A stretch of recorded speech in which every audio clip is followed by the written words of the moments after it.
pessoal, estamos aqui de volta para falar sobre Segunda Guerra Mundial.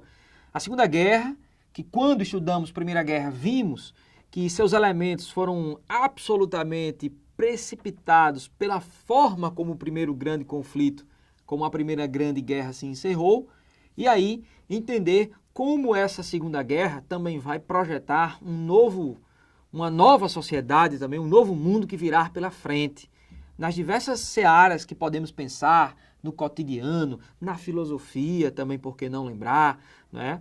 No aspecto econômico da nova ordem que irá surgir e também geopolítico. Afinal, não se compreende Guerra Fria sem se pensar como foi o contexto, como foi o desfecho da Segunda Guerra Mundial. Portanto, meus amigos, vamos juntos, em uma só voz, falar sobre Segunda Guerra Mundial daqui em diante, a lembrar por esse espetáculo cênico que os grandes fotógrafos da Segunda Guerra trouxeram para a humanidade, não é verdade? Grandes operações que foram capturadas pelas lentes daqueles habilidosos fotógrafos e que certamente geraram aí grande importância, impacto e dimensão da guerra. Veja que da Segunda Guerra para frente, a importância da imagem como forma de sensibilização, né, da opinião internacional, isso vai ter um relevo assim enorme, né? A importância também da publicidade, a importância dos meios de comunicação nesse momento tem um relevo importante. Mas vamos lá. Antecedentes da Segunda Guerra, para frente Brasil. Lembrem que nos momentos que antecedem a Segunda Guerra, o fascismo estava em franco processo de crescimento, em franco processo de ascensão. O surgimento da experiência fascista e também do nazismo na Alemanha, o nazismo foi uma espécie de expressão fascista alemã, né, trouxeram uma pegada expansionista. Ao assumir o poder na Alemanha em 1933, se tornar o Führer também em 1934, Adolf Hitler cria uma lógica expansionista territorial expressada pela doutrina do espaço vital. Essa lógica de expansão provocou diversas anexações, ainda antes da guerra. Hitler consegue fazer a ocupação da região da Renânia, que estava em fiscalização após o Tratado de Versalhes, mas ele ocupa a região da Renânia. Hitler chega forte na Áustria, de onde ele próprio é natural, vamos assim dizer, a anexação austríaca, que foi até comemorada por diversos grupos, chamada Anschluss, a anexação, né? Então, foi outro patamar de extrema importância nesse contexto. E aí, a chegada dos alemães na região da Tchecoslováquia, dos Montes Sudetos, que geram uma grande repercussão internacional. Não esqueça que após esses passos de expansão, dominações e anexações nazistas, nós vamos ter a Conferência de Munique. A Conferência de Munique tentava apaziguar os ânimos que estavam aflorados no mundo, né? Tentando fazer frear essa máquina expansionista que nascera com Adolf Hitler, e chegou, inclusive, a fazer acordos que foram satirizados por diversos estadistas no mundo. Acordos, por exemplo, em que Hitler poderia até ficar com alguns desses territórios que ele invadiu, desde que não fizesse progredir essa estratégia de expansão, principalmente no caso da Polônia, que se Hitler invadisse, uma grande guerra poderia renascer.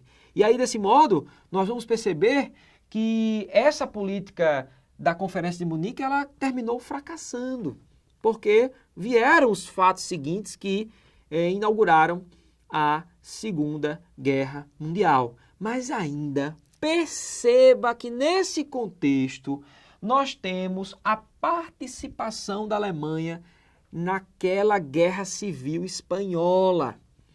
A Espanha, que vivia um conflito entre os grupos republicanos, né, entre os grupos de influência ideológica socialista e os grupos da Falange, os grupos falangistas de orientação fascista, o general militar Francisco Franco, que deu um golpe de Estado em 1936, terminou dando causa à existência de uma violenta guerra na Espanha e a liderança fascista de Francisco Franco recebeu o apoio de quem? De Hitler.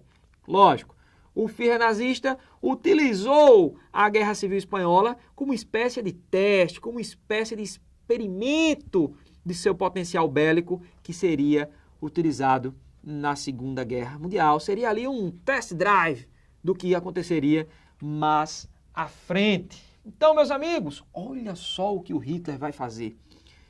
Nós temos aí, né, o Pacto Germano-Soviético de Não Agressão, em alguns livros, lembrado como o Pacto Ribbentrop-Molotov. O que foi isso daí, professor? Hitler e Stalin sentam para conversar. Conversa tensa essa, não, meus amigos? Hitler e Stalin chegam a um acordo de não agressão. Nenhum vai atacar o outro, vice-versa, né? É lógico que, como você já sabe, isso era uma estratégia de apronto militar que Hitler iria desenvolver mais à frente na Segunda Guerra Mundial.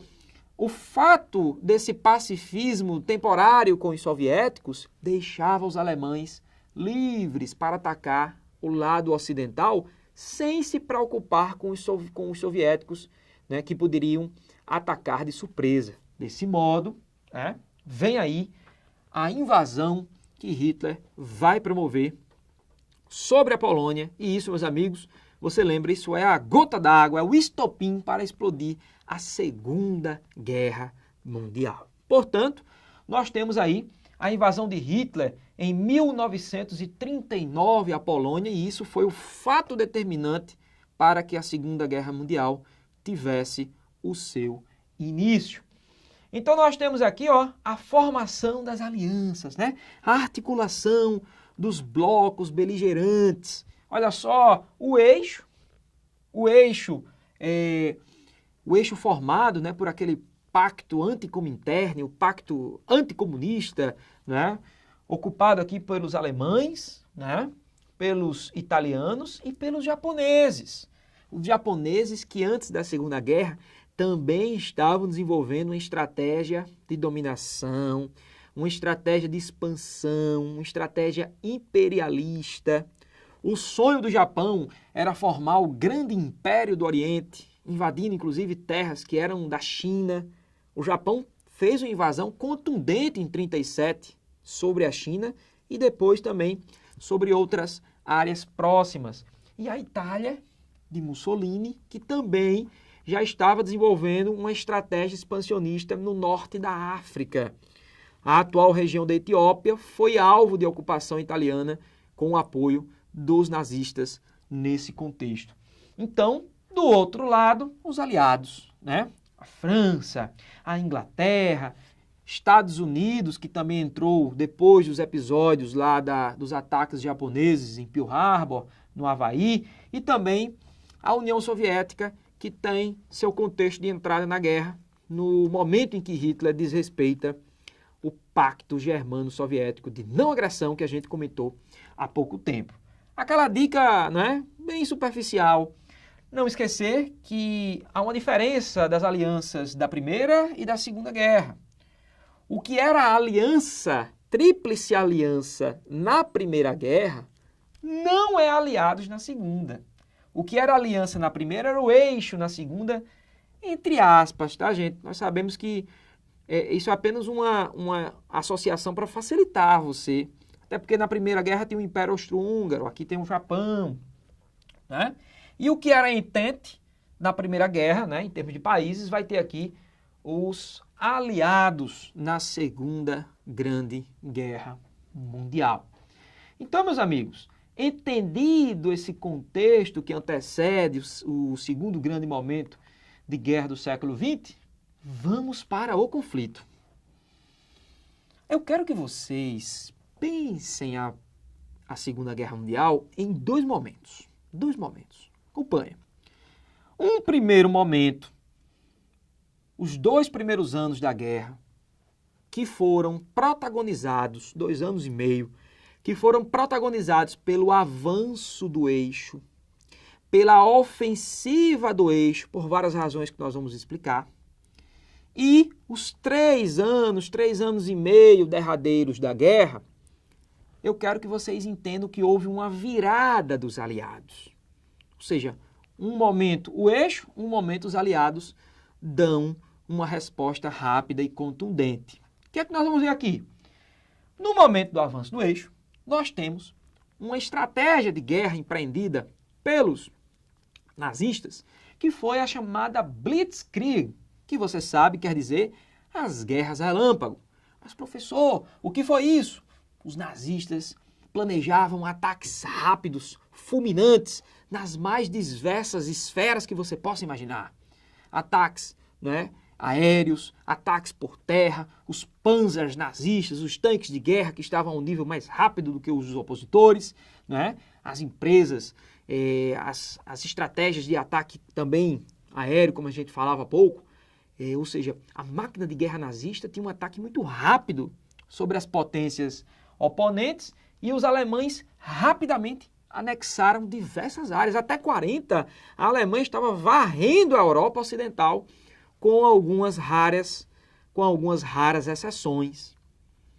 Países como Holanda, Bélgica, Noruega e outros países que também foram alvo dessa ocupação nazista foram rapidamente capitulados por Hitler. Ou seja, se você contar que Itália, que Espanha, que também tinha um governo aliado, né, e somar a essas outras nações, Hitler estava num raio de expansão muito intenso e muito forte. Por isso, o avanço do eixo, até chegar na famosa invasão à França. Exatamente. A invasão francesa ela é um capítulo à parte da Segunda Guerra Mundial, muito especial de ser compreendido, quando ele chega muito forte à França. Os nazistas ocuparam, de fato, o norte do território francês e permitiram a presença de um governo francês no sul, mas desde que esse governo fosse um governo colaboracionista com os interesses nazistas. Surgia ali a República de Vichy, vamos assim usar esse nosso sotaque. Então, nós vamos observar nesse aspecto que a França tem uma ocupação em momentos de humilhação, né? Hitler, em seu desfiladeiro na França, ele faz questão de promover um impacto psicológico sobre os franceses e era uma resposta que os alemães deram a tudo o que ocorreu pós Primeira Guerra no Tratado de Versalhes, acirrando esses ânimos aí no contexto da Segunda Guerra Mundial. Entretanto, é importante dizer que nascem grupos de resistência.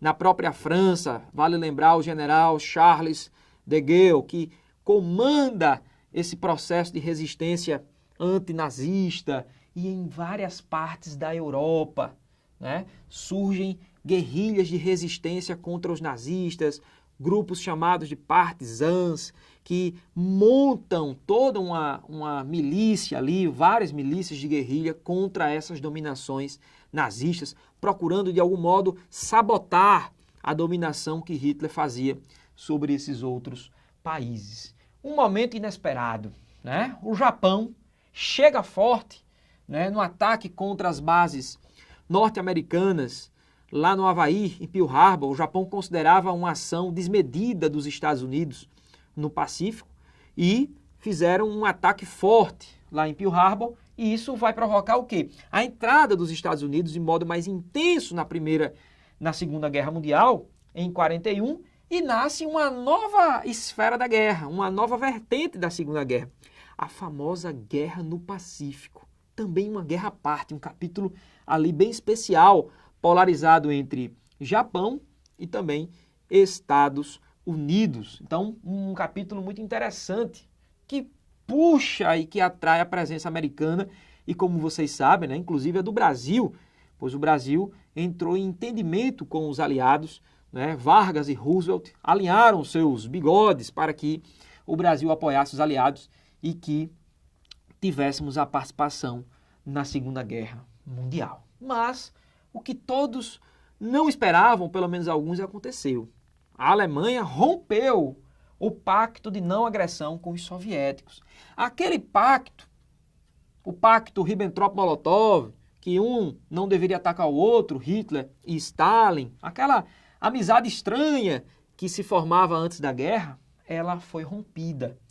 A Alemanha definiu que a invasão à União Soviética poderia ser estratégica para os momentos vindouros, o acesso a recursos naturais, minerais, petróleo, não é? Então, é bom lembrar que quando os alemães decidem invadir a partir de 41, né, quando essa decisão é tomada, nós vamos perceber que os soviéticos puxam uma linha de resistência forte, mas os alemães tiveram primeiras vitórias importantíssimas. Os alemães ocuparam parte do território soviético, a princípio.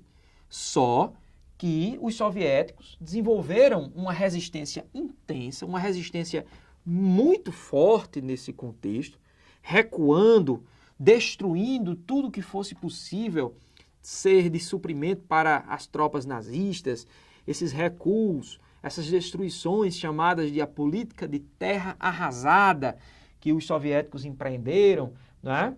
E, claro, a ajuda também das forças da natureza, o inverno rigoroso soviético, que terminou também vitimando, que terminou ali matando grande parte das tropas alemães. Então, meus amigos, embora vencesse os primeiros momentos, ocorre uma virada, né?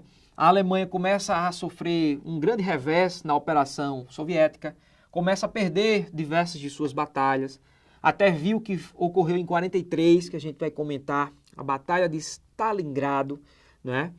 E aí começa a virada. Os aliados começam aí a contra-atacar Hitler e haverá um novo cenário de guerra a partir de 42, né? A guerra que ocorre de 39 a 41 era outra completamente diferente em relação de 42 a 45, quando a guerra acabou. Portanto, meus amigos, não esquecer que nesse contexto os nazistas estavam fortes também no norte da África.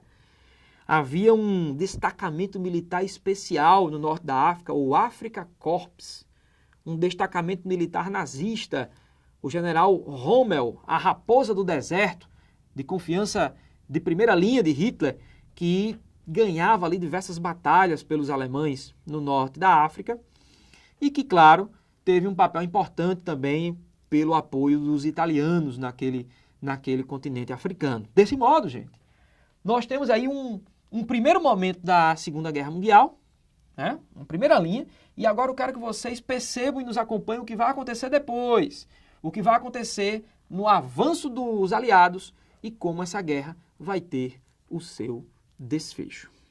Nesse sentido, a compreensão desse processo histórico da Segunda Guerra Mundial, guardada na ideia de um primeiro momento, a ofensiva do eixo, né, para que em uma segunda parte da Segunda Guerra Mundial os aliados promovessem uma virada e mudassem os rumos da guerra e aí provocassem grandes transformações na realidade geopolítica mundial, nós temos, portanto, essa segunda fase.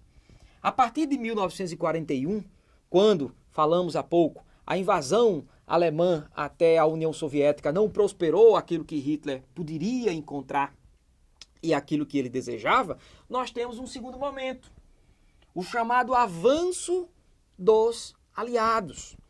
É inegável aqui reconhecer, portanto, que a derrota da Alemanha em Stalingrado em 1943 provoca uma grande virada nos rumos da guerra. A grande verdade é que a resistência soviética, montada sob a égide da terra arrasada, né, e aí o inverno rigoroso, que evidentemente retardou ali, terminou ajudando a vitória, vamos assim dizer, nessa batalha para os soviéticos, isso aqui inaugura o que alguns historiadores chamam de a corrida a Berlim. Essa corrida a Berlim, portanto, vai ser essencial para os rumos do desfecho do conflito, quando nós temos ali o início das derrotas japonesas na Guerra do Pacífico, que a gente já vinha ali comentando no primeiro bloco da aula, né? E essa derrota japonesa também tem a ver com a tecnologia, meus caros. Pois é, a Segunda Guerra Mundial projeta novas tecnologias, como a questão dos códigos de guerra agora decifrados. Os passos japoneses estavam milimetrados e controlados pelos norte-americanos. E aqui nós temos a Batalha do Meio do Caminho, a Batalha de Midway, em que os japoneses sofreram esse revés e dali para frente teriam muitos problemas em confronto com os americanos.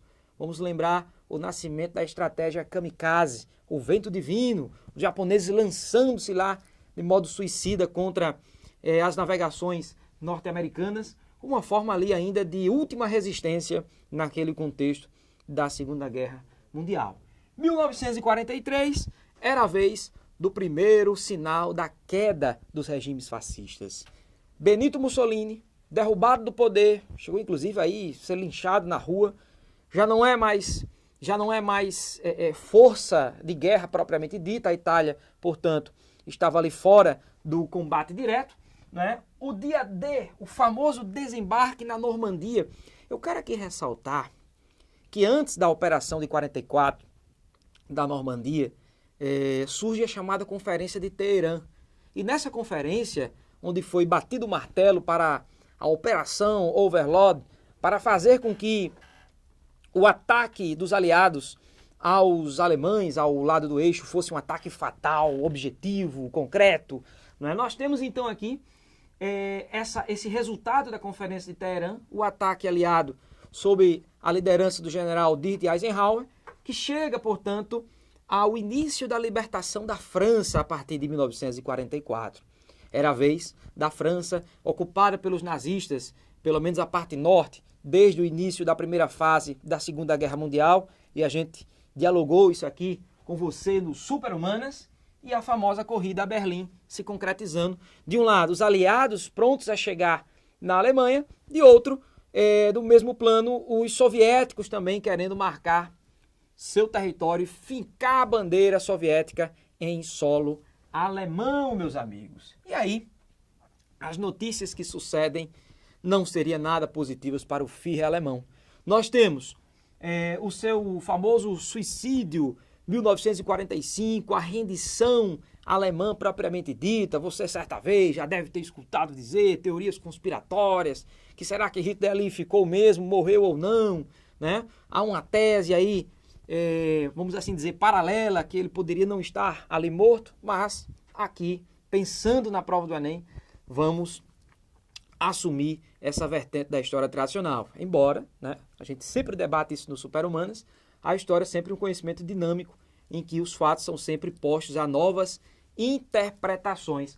Portanto, meus amigos, nós temos as bombas atômicas sobre Hiroshima e Nagasaki. Observe que muitos historiadores classificam o ato americano, né, que foi capitaneado pelo presidente Harry Truman, de autorizar o lançamento das bombas atômicas nos dias 6 e 9 de agosto de 1945, muitos historiadores classificam esse ato como algo mais da Guerra Fria propriamente dita do que da Segunda Guerra Mundial.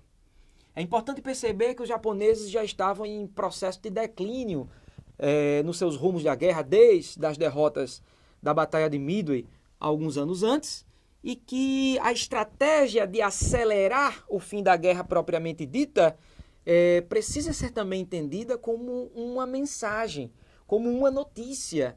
A notícia de que os americanos estavam com tecnologia de destruição em massa, estavam com esse novo artefato explosivo, a bomba atômica propriamente dita, né, matando ali instantaneamente muitas pessoas e provocando reações muito fortes e concretas em todo o mundo.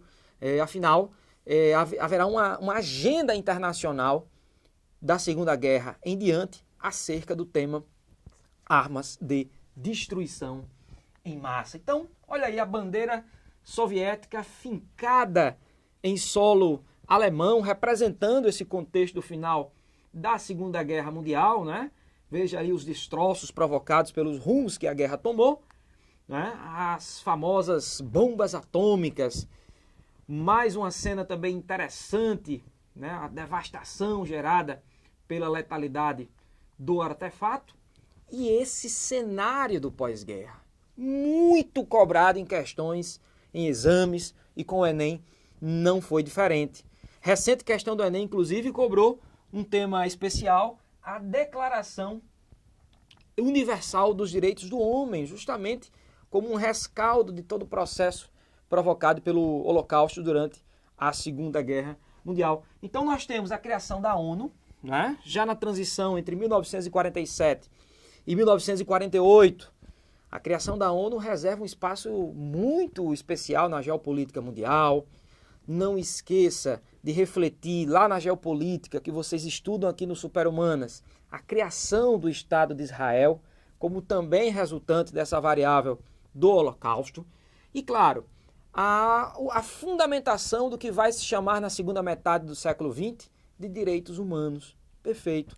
Você tem ali, como já disse, a Declaração Universal dos Direitos do Homem, né? Diversos artigos pontuando que a humanidade precisa realmente lembrar do que é o ser humano. Portanto, é importante dizer que esses direitos humanos consagrados por tal declaração, a partir da segunda metade do século XX, eles começam a ser incorporados pelos textos normativos de diversos países, serem incorporados inclusive em algumas cartas constitucionais e se tornar o que chamamos de direitos fundamentais. Portanto, tema aí de grande importância. 1945, Conferência de Potsdam, também um tema importante. Olha só, antes da Conferência de Potsdam, tivemos ainda a Conferência de Yalta. Essa primeira, ainda em fevereiro de 1945, antes da rendição alemã, diga-se de passagem, já pontuava a necessidade de dividir a Europa em áreas de influência e preparar os últimos pontos da chamada Segunda Guerra Mundial. E aqui você tem, posteriormente, a Conferência de Potsdam, dividindo a Alemanha em 4 zonas de influência, e você, aluno Super-Humanas, já pode aí anotar ao lado uma zona francesa, uma zona inglesa, uma zona soviética e uma zona norte-americana. Mas você pode estar se perguntando, peraí, professor, eu me lembro que na Guerra Fria nós temos algo diferente. Costumamos lembrar a Alemanha dividida em 2 porções, a Alemanha Ocidental, é assim? A República Federal Alemã, e a Alemanha Oriental, a República Democrática Alemã. Essa divisão que você conhece, que ela é mais factível, observa-se com maior frequência em questões, ela só foi criada em 1949 e que realmente reflete a bipolarização típica da Guerra Fria, que também ficou dividido a cidade de Berlim, exatamente, o Muro de Berlim, inclusive, que seria erguido pelo lado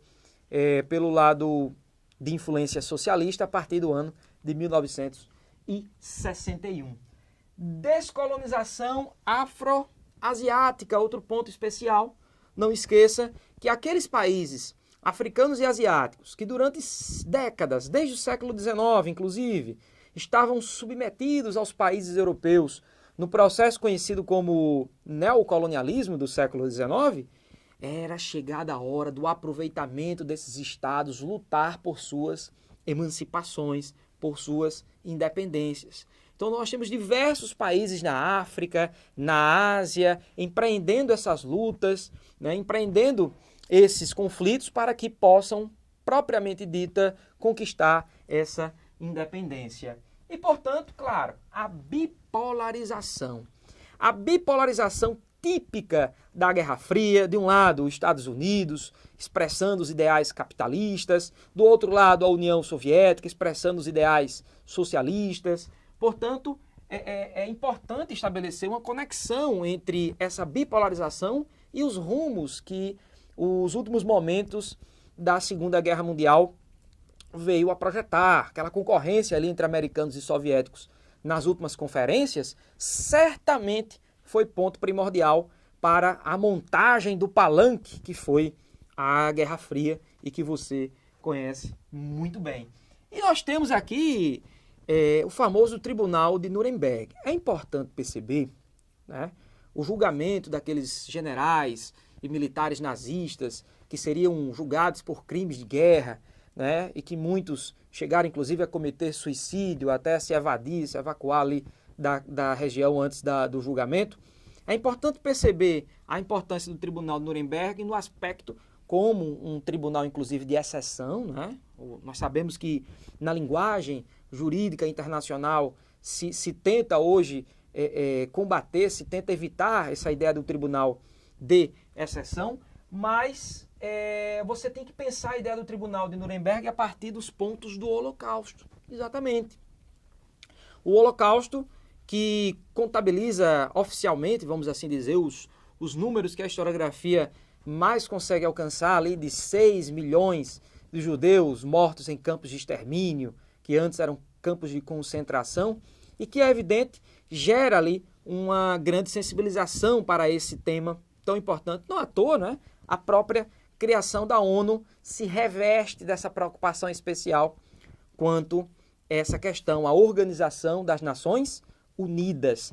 Então, nós temos aí um contexto de desfecho da Segunda Guerra Mundial que projeta a segunda metade do século XX novos desafios geopolíticos. Você tem que recordar que isso tem interseção com aqueles conflitos periféricos, com o que vai acontecer na China, por exemplo, em 1949, a Revolução Chinesa, com a Guerra das Coreias a partir do ano de 1950. A Segunda Guerra tem interseção com os conflitos geopolíticos do Oriente Médio, as reações provocadas com a criação do Estado de Israel, e também tem uma interseção forte com os elementos da questão política na América Latina, ou seja, a ação do Estado norte-americano na América Latina, portanto, vai ser uma ação que tem as suas raízes fortemente fincadas no modo como a Segunda Guerra Mundial teve seu desfecho. Portanto,